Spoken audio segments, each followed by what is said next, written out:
Hello दोस्तों, हमारे YouTube channel में आपका स्वागत है।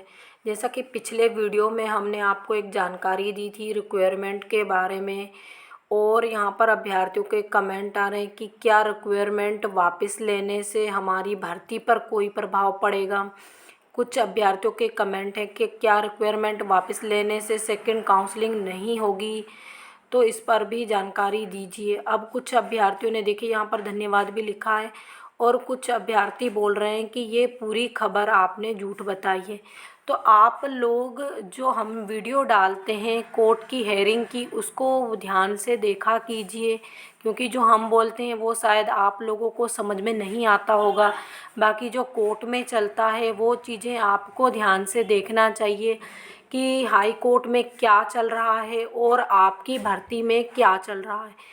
दूसरी बात, ये खबर बिल्कुल सही है। देखिए, यहाँ पर एक चीज़ सोचने को थी कि हम आपको फिर से वो वीडियो दिखाएंगे या फिर वो चीज़ें दिखाएंगे जो हाई कोर्ट में जमा करने के लिए बोली गई थी। उस पर भी हम एक वीडियो डाल देंगे ताकि आप लोगों को बिल्कुल ठीक ढंग से जानकारी हो जाए।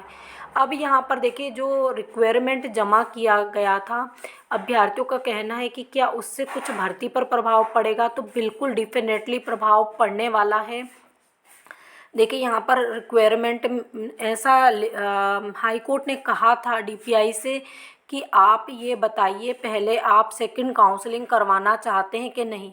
अगर विभाग बोल देता है नहीं, तो हाई कोर्ट उसके बाद क्या है, अपने आधार पर फैसला लेगा कि अभ्यर्थियों का इन पद पर कोई अधिकार है या नहीं है, या भर्ती में इनका कितना अधिकार बनता है, कितने पदों पर सेकंड काउंसलिंग होना चाहिए, और विभाग को आगे क्या करना चाहिए। और साथ में जैसे विभाग की अन्य मजबूरियां हैं वो भी वो रोग आकर अपनी बताना चाहे तो बता सकते हैं, उन्होंने पूरा उनसे कहा था। अब दूसरी बात यहाँ पर ये उठती है कि अगर रिक्वायरमेंट में विभाग बोल देता है हाँ हम सेकंड काउंसलिंग करवाना चाहते हैं, तो हाई कोर्ट को उसमें कोई अन्य इस प्रकार का फैसला जैसे पद सृजित या कुछ भी करने की आवश्यकता ही नहीं है।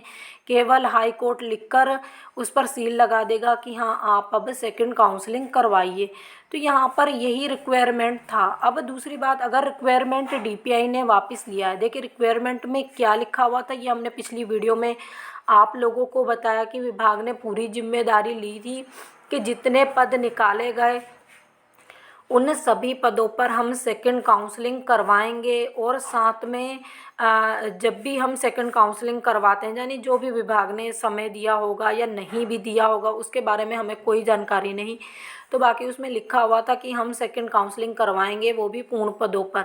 अब देखिए उसके बाद क्या होता है वो विभाग जाने। अब दूसरी बात, अगर यहाँ पर विभाग सेकंड काउंसलिंग की जिम्मेदारी, क्योंकि वो अपने एक लिखित जो उनका लेटर पैड समझ लीजिए, एक जैसे किसी के पास लेटर पैड होता है वो उस पर लिख कर दे देते हैं, तो उनकी पूर्ण जिम्मेदारी होती है उस संस्था की। तो उसी प्रकार से अगर वो उस चीज़ पर लिख कर देते हैं तो उनकी पूर्ण जिम्मेदारी होगी कि उनको सेकंड काउंसलिंग करवाना ही पड़ेगा। फिर विभाग के क्या होंगे, हाथ एक बंद से जाएंगे हाई कोर्ट के सामने, और विभाग को अगर सुप्रीम कोर्ट का फैसला आता भी है तब भी विभाग को सेकंड काउंसलिंग करवाना ही पड़ेगी। तो यहाँ पर विभाग ने इसलिए रिक्वायरमेंट वापस लिया। तो ये काफ़ी, देखिए ये सही भी है। अगर हाँ सुप्रीम कोर्ट का फैसला इससे अदर आता है और हाई कोर्ट का इसमें लिखा रहता है कि आपको सेकंड काउंसलिंग करवाना है, तो विभाग को पद सृजित करने ही पड़ेंगे, क्योंकि उनके लिए भी परीक्षा करवाइए और इनके लिए भी क्या है, सेकंड काउंसलिंग करवाइए। जबकि विभाग का क्या मानना है कि जितने भी पद निकाले गए, चाहे वो अभ्यर्थी हों जिन्होंने याचिका लगा रखी है, चाहे आप अभ्यर्थी हों जो सेकंड काउंसलिंग के लिए याचिका लगा रखी हैं, तो सभी एक ही भर्ती के कैंडिडेट हैं। एक ही पदों, यानी जो 8,000 पद निकाले गए थे उसमें से ही इन लोगों को पद मिलना चाहिए, जो विभाग का कहना है अभी तक का। तो यहाँ पर विभाग इसलिए ही आपकी सेकंड काउंसलिंग नहीं करवा रहा है।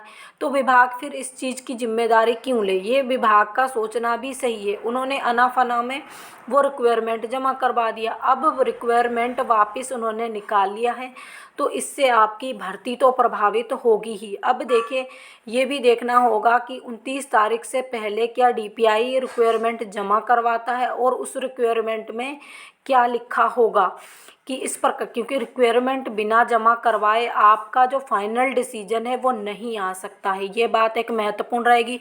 हम इस पर वीडियो बनाएंगे, आप लोगों को दिखाएंगे कि ये हाई कोर्ट का आदेश है, इस पर जो है रिक्वायरमेंट जमा करवाना बेहद ज़रूरी रहेगा।